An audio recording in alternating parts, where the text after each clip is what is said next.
Hello everyone, glad to be back. Today is 13th of October, Friday, so I wish you a nice day and great upcoming weekend. Now it's 10 to 10 in the morning, Moscow time. I'm Levan Gudadze and this is my first update for a day in which I will share all the main news that are making headlines in Russian media outlets and Russian language pages on different internet platforms. There are quite a few very significant developments and news that I like to share with you for this moment, and I will start with YouTube itself, if I may, because this platform victimized yet another independent source of news and political commentary. This time we are talking about channel of Jackson Hinkle, the dive with Jackson Hinkle. As you know, under every video I have a recommendation list of great channels that I watch or listen regularly, and Jackson's channel is also here, or used to be, because if you click now on the link of his channel, that's what comes up. Nothing is found because YouTube deleted his channel. Well, unfortunate. One more strike on free speech, in my understanding, from neolibs and the neocons. And of course they are run, by the way, Google and YouTube, which is part of this corporation, Google.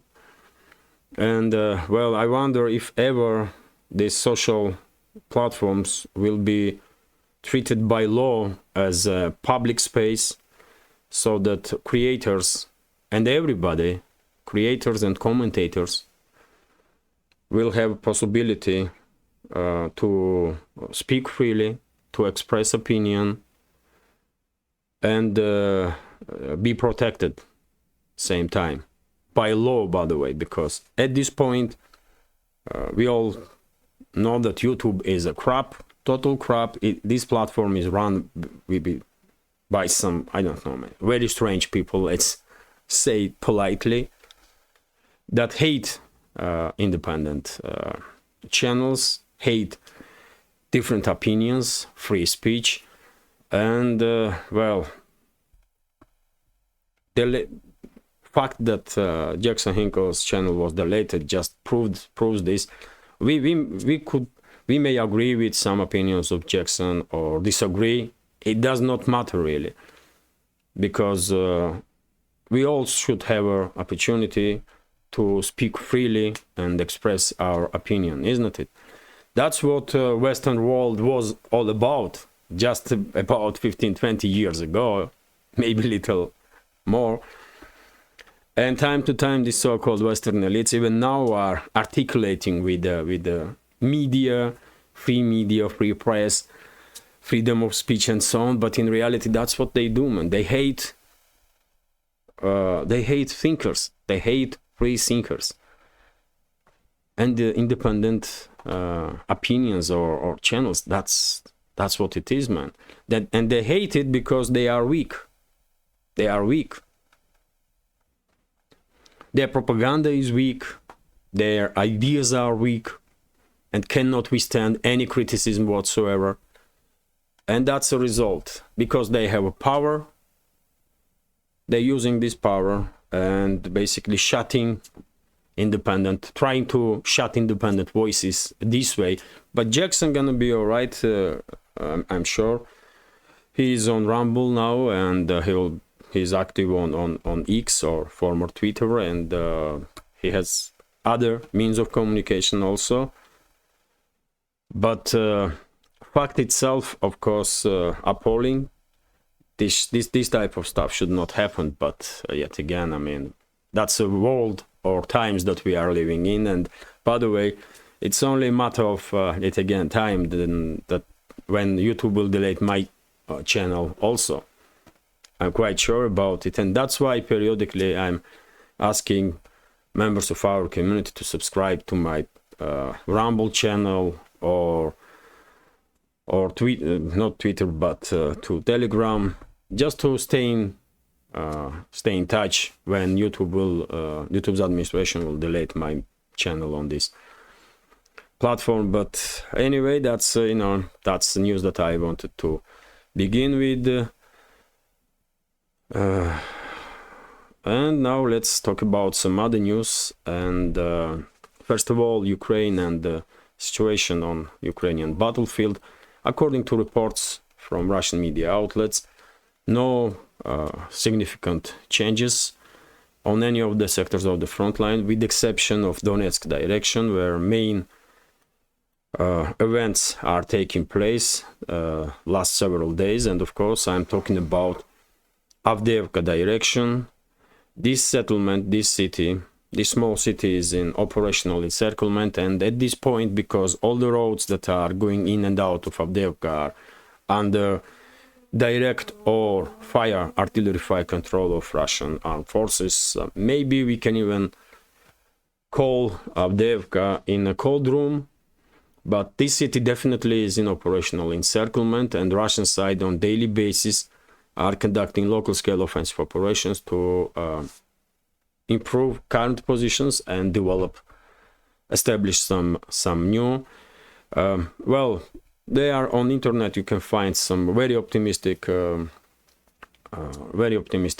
predictions about Russian offensive in Avdiivka direction. Some even saying that this city will become under full Russian control in several days' time, which theoretically may be possible, but in my understanding, this battle for Avdiivka will take quite some time.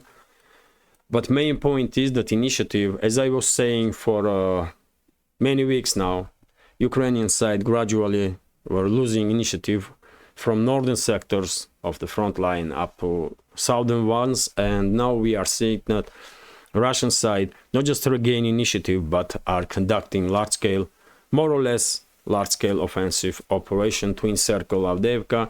And also, by the way, Russian forces are quite active in entire South Donetsk sector, in Vremovsky salient area, in Ugledar area, of course, Marinka Krasnogorovka area, and well, it's quite possible that this salient here from Ugledar or Vremovsky salient even and up to Avdiivka will become under Russian control before winter, because Ukrainian forces, Ukrainian defensive lines in this area are on the verge of collapse, as I understand, and Russian media did report about attempts of Kiev regime to reinforce its defensive lines in this direction. And this news, by the way, from RIA Novosti, exactly about that Russian armed forces managed to repel 4 attempts of Ukrainian forces to conduct reinforcement of its troops in the South Donetsk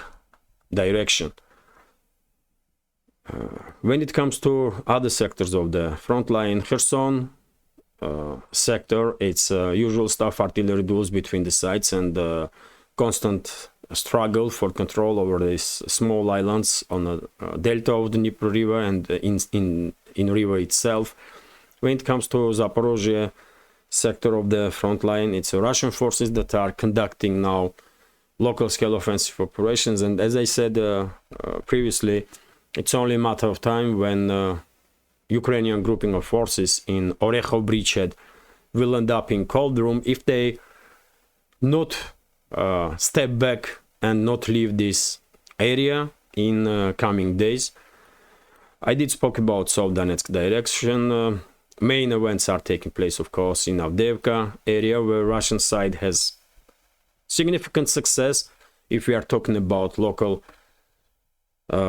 scale of this sector of the front line.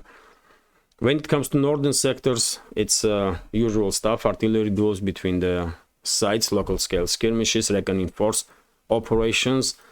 But at this point, we did not see significant activization of Russian side, although there were some expectations that Russian forces will conduct offensive in direction of Kupiansk, let's say, during the autumn. But as we see, Avdiivka did become, at least for now, main direction of Russian offensive operations, local scale, by the way, offensive operations. But still, in a scale that overall eventually can influence situation on even entire sector. And this is it when it comes to short summary. Dear friends, I did mention in the beginning recommendation list, and in that list there are many channels that devote significantly more time on detailed discussion of situation on the battlefield, including, of course, military summary, DPA War or Defense Politics Asia, and of course great channel of Alexander Mercouris that on daily basis are providing us with detailed information on situation on the Ukrainian front line, and I highly recommend those channels if you want to learn in detail about these local scale skirmishes, operations, and so on. My channel is mainly about news, not just about this military stuff, so I have to continue. And well, RIA Novosti is reporting that yesterday, by the way, in Belgorod region, Zelensky's regime conducted yet another war crime. Ukrainian drone targeted Russian journalist and his family, and journalist of Sputnik, Russian media outlet Sputnik, was wounded. His wife was wounded, and their small daughter died as a result of this terrorist attack from Ukrainian side. One more confirmation that Zelensky and his associates Kiev regime is a terrorist regime and should be prosecuted for all the crimes that they committed against civilians, against journalists, against humanity, basically. RIA Novosti is reporting that in Ukraine, police began investigation against former aide of office of Ukraine's president, Alexei Arestovich. That's quite interesting because it seems like rats are beginning to flee sinking ship, and they are eating each other in the process. And that's exactly what we are seeing now in Ukraine. That's a beginning, by the way. And well, Arestovich very well may become one of the first casualties of this internal turmoil in this terrorist and Nazi and criminal regime in Kiev.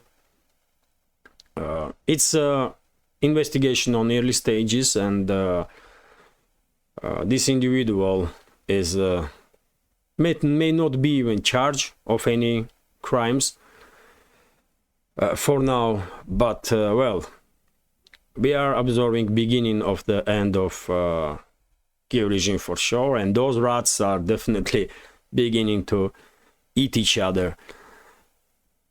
Well, not surprisingly, really. And by the way, next topic is situation in Middle East, Israel-Palestine confrontation. And before I share with you information about these developments, let me notice that this project with several channels on YouTube, for now on YouTube also, on Rumble and Telegram, exists solely thanks to support of members of our community, and I will be immensely grateful if you will also consider to support with small donations through PayPal, Buy Me a Coffee, or by subscribing to my Patreon page. You can see links on this video and description box. That's been, or in the pinned comment. That's been said, let's talk about a situation in Israel and Palestine. Well, it seems like Israeli forces are ready to begin ground operations in Gaza Strip, and therefore today Israeli authorities give a warning to UN and the civilians in the Gaza Strip to flee northern parts of Gaza Strip and move towards south in next 24 hours, by the way. 1 day warning. And well, I guess Israeli forces, after next 24 hours will begin ground operation in Gaza Strip. And at this point, by the way, and when we are talking about civilians that were ordered basically by Israeli authorities to move from northern parts of Gaza to southern parts, well, to southern parts means, by the way, towards Egypt. And first of all, we are talking about more than 1 million people in this case, more than 1 million people. That's one point. And second of all, unfortunately, prediction that I made or talked about almost straight away since this escalation began, that Karabakh scenario may be implemented in Gaza Strip. Well, there is more and more indicators and more reasons to believe that exactly that will happen, and Israeli authorities have a plan to force entire population of Gaza Strip out of this region and fully occupy this territory, and this way deal with the issue of Palestinian resistance in Gaza. And basically at this point, Israeli authorities not even hiding their plans. They may not say it directly, but when they are ordering more than 1 million people to leave their houses and move to southern Gaza, southern part of Strip, close to Egypt, that's what you basically are doing.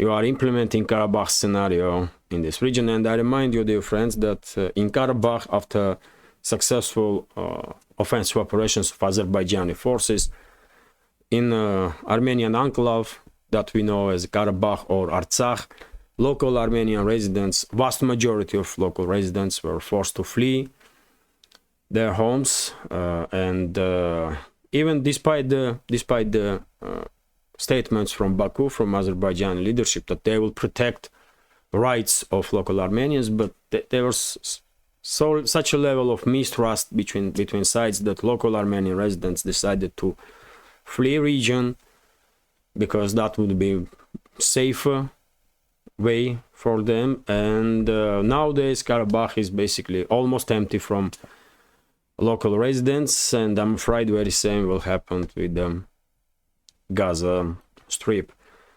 And dear friends, if world will not intervene and won't stop Israeli offensive ground operation in Gaza,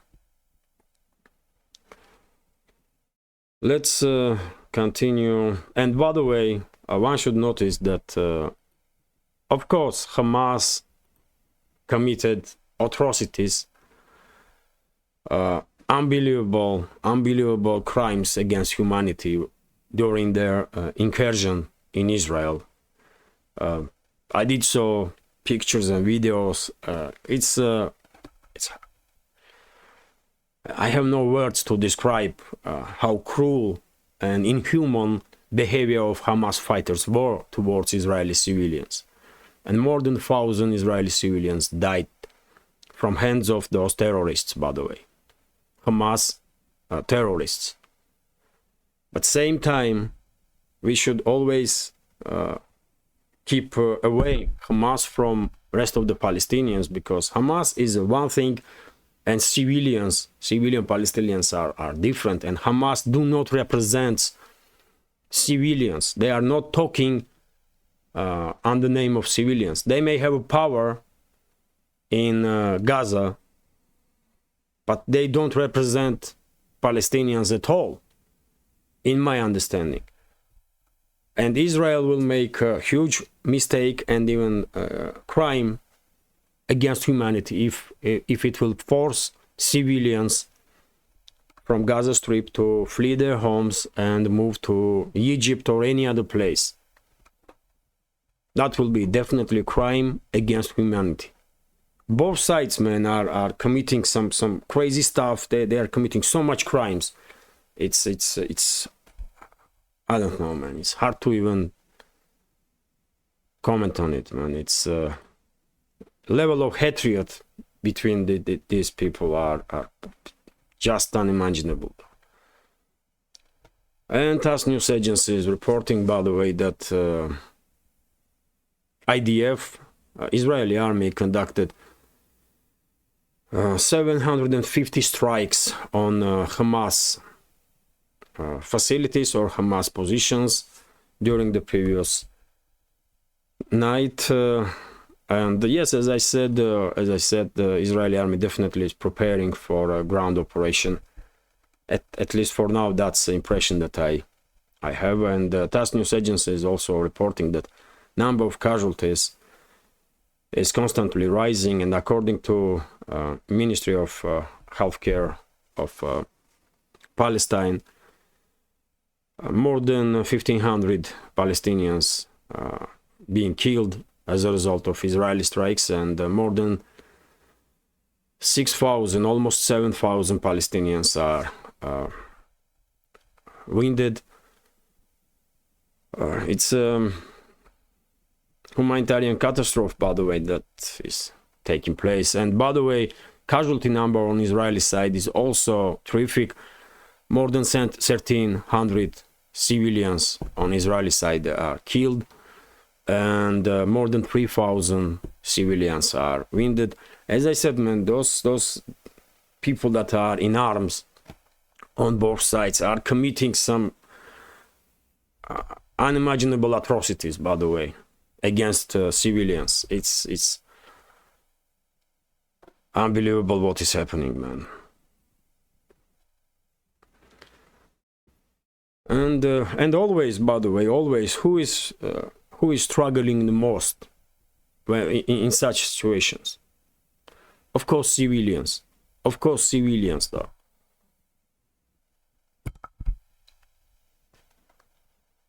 RIA Novosti is reporting that, well, according to Human Rights Watch, Israeli side did use white phosphorus during the strikes on Lebanon and the Gaza Strip.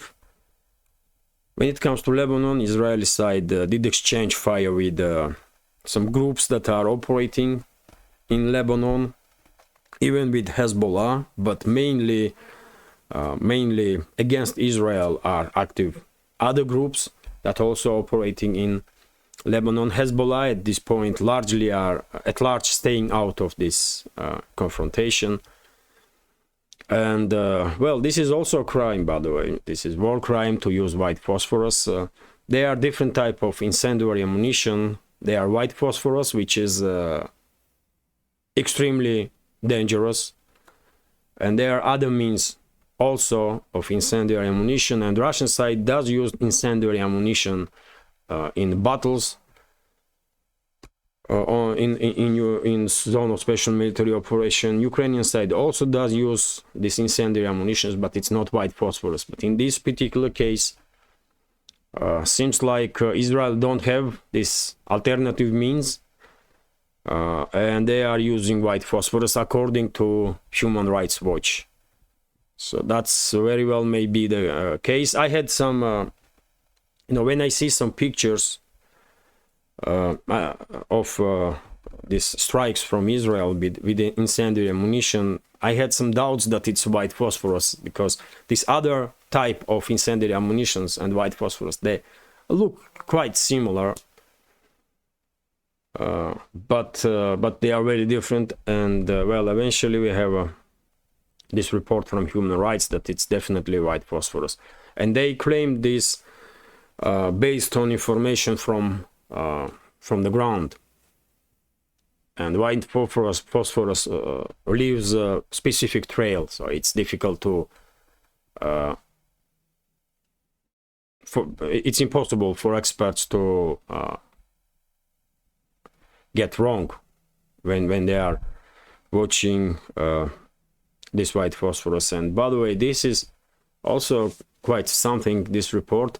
RIA Novosti is reporting about statements of ex-premier of Israel, Naftali Bennett, who in during the live on one of the TV, Sky News, yes, on Sky News, did began shouting shouting on a journalist, because this journalist dared to ask question about about Palestinian kids. By the way, I did share that video. On my Telegram page, and you can see it if you are interested. And link to my Telegram channel is under this video in description box and in the pinned comments. And that was quite something, really.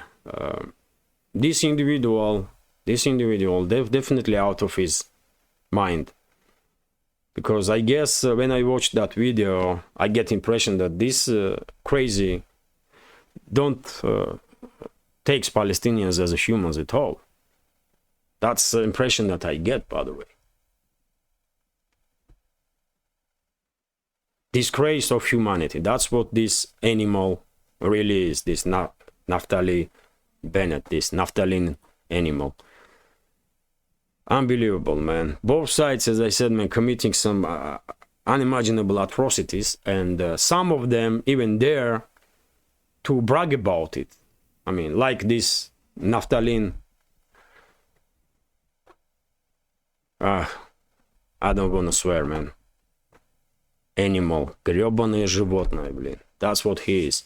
But anyway, let's continue. And TASS news agency is reporting that Israel, by the way, meanwhile, Israel did manage to strike airports in Syria also, in Damascus and Aleppo. Israeli government is truly crazy, though. They have not enough trouble with Palestine. They want to further escalate, and they are continuing to bomb Syria, man. Unbelievable. No, that's why neighbors of Israel find it difficult to deal with this state. Who can say that Syria is a threat to Israel, by the way? I mean, who? Nobody. Syria has on its own too many problems, and Israeli government still firing at Syria and destroying infrastructure, and they will always come up with this false justification that it was some weapons in those airports or in those areas here and there, and it's Iranian proxies and so on. Who cares, for God's sake, man? Leave Syria alone. Just leave this country alone, though. It's not your business whatsoever what is going on in Syria. What is wrong with mentality of these idiots, man, in Israeli government? I don't understand. Who tell them that they have any right whatsoever to intervene in other countries' politics or internal affairs or bomb these other countries, man? Why they are provoking this hatred towards Israel, for God's sake, with these crazy actions? What is wrong with them, though? Unbelievable, man. Unbelievable. Sorry for emotions, but I truly don't understand, man. It seems like Israeli leadership is provoking hatred towards that country in purpose by their crazy policies, man. Unbelievable. And I'm quite sure many Israelis probably share very same opinion, because they also probably fed up with these extreme actions of Israel that eventually makes their life difficult, life of ordinary civilians, ordinary Israelis. So we should understand not everyone in Israel is radical. No, man, the vast majority is just like us, man. All they want is to live in peace, that's it. But who listens to them? Nobody. Netanyahu looks like someone who cares about opinion of ordinary Israelis? Of course not. He is a criminal, mass murderer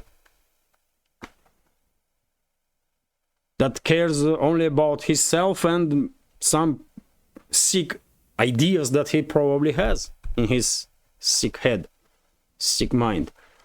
That's it. Anyway, let's continue, though. RIA Novosti is reporting that Putin had a meeting with the president of Azerbaijan, Aliyev, in Kyrgyzstan, and during this meeting, two presidents discuss also situation around Nagorno-Karabakh. Well, as I said, the vast majority of local residents from Karabakh already fled. I don't even know what is left to discuss about Karabakh at this point. Russian side will, of course, try to make sure that Armenians that may still, few hundred maybe, Armenians, few thousand Armenians that still live in Nagorno-Karabakh, their rights are protected, and I'm quite sure Putin will discuss this topic with Aliyev. But overall, Azerbaijan did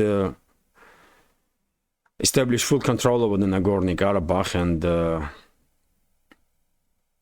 and nowadays, I guess, one of the topics of negotiations between Putin and Aliyev probably was withdrawal of Russian peacekeepers, because there is no point to keep them in Nagorno-Karabakh no more. At least a large number of peacekeepers. RIA Novosti is reporting that, well, Japarov, president of Kyrgyzstan, Kyrgyzia, Sadir Japarov, signed a law about ratification of treaty with Russia about building combined air defense systems with Russia. Well, good step towards integration of defense systems of two sides, and I guess some further steps in terms of economical integration will follow suit. Kyrgyzstan in recent decade was quite unstable, by the way, and if this state will enter era of stability and sustainable development, that will be great, not just for Kyrgyzstan but also for entire region and for Russia also, of course. And RIA Novosti is reporting that how long is this video? 32 minutes. Okay, I will go through headlines, and maybe this update will be a little bit shorter than usual. So according to RIA Novosti, trade between Russia and China is booming, and based on data for first 3 quarters of this year, trade increased on 29.5% and reached $176 billion, which is a quite good number, I will say. And I guess before end of this year, trade will exceed the 200 billion. And the next year number is gonna be even higher, because of course in situation when Western so-called elites are banning Western companies or creating barriers to Western companies to do business in Russia, of course Chinese companies are using this situation to establish themselves on Russian markets, and are doing this quite successfully, very successfully, I will say. And trade will just continue to increase in significant rate. RIA Novosti is also reporting that according to Deputy of Prime Minister Alexander Novak, Vice Prime Minister, how you say it, man? Let me translate this. Every country has this millions something names for officials. So the cost of diesel fuel in Europe is now as close to the record as possible. Deputy Prime Minister, yes, okay. Deputy Prime Minister Alexander Novak said in the interview with the journalist Naila Askerzadeh on the Russia 1 TV channel. Well, probably he is correct, and diesel prices in in Europe are high. And by the way, decision of Moscow to introduce some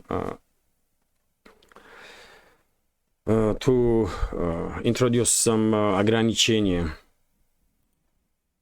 Sorry guys, my English is still needs long way to go before it will become okay.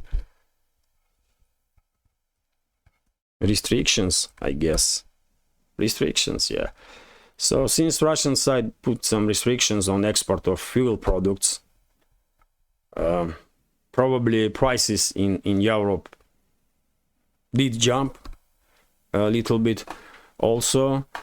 And well, what can I say, man? All these politicians and these elites are fighting between each other, and ordinary people are paying price.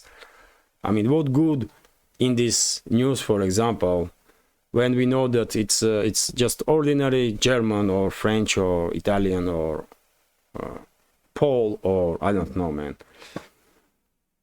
Spaniard will pay higher price. I mean, what good is this for anybody, really? But well, that's a result of this crazy policy. So first of all, Western so-called elites that totally destroy relationships with Russia. For what? They knew perfectly well that this conflict with Ukraine was provoked by true rulers of the Western elites, by Washington and London. So they should be in service of their people, of their countries, and say, you know what, you did provoke this conflict, you conduct this sanctions war, but we out of this, because it's not our war. That's what EU member states should say, but they don't have patriotic governments that cares about their own people, and as a result, that's what is happening now. And RT is reporting that Putin orders new measures to strengthen Ruble. Russian President Vladimir Putin signed a decree on Wednesday ordering exporters in key sectors of the economy to sell their foreign currency revenues.